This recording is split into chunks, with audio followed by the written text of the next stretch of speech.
গোয়ালিয়রের মাঠে সেরা পারফর্মার কে হতে পারেন এই নিয়ে চলছে জোর চর্চা। ভারতের হয়ে একাদশে ফিরতে পারেন অভিষেক শর্মা।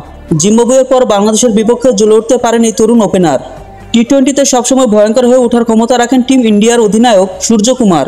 ফোকাস থাকবে তার উপরেও।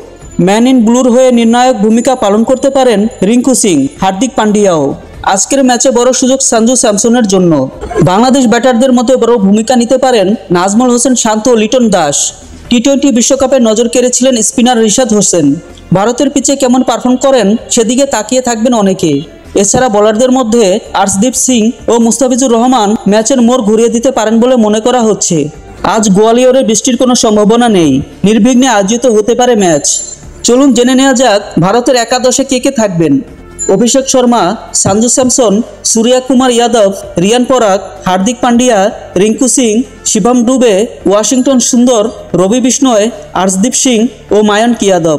আসুন জেনে নেওয়া যাক বাংলাদেশের একাদশে কে কে থাকতে পারেন। লিটন দাস, তানজিদ হাসান তামিম, নাজমুল হোসেন শান্ত, তাওহিদ হৃদয়, মাহমুদুল্লাহ রিয়াদ, জাকির আলী অনিক, মেহেদী হাসান মিরাজ, রিশাদ হোসেন, মুস্তাফিজুর রহমান, তাসকিন আহমেদ ও তানজিম হাসান সাকিব।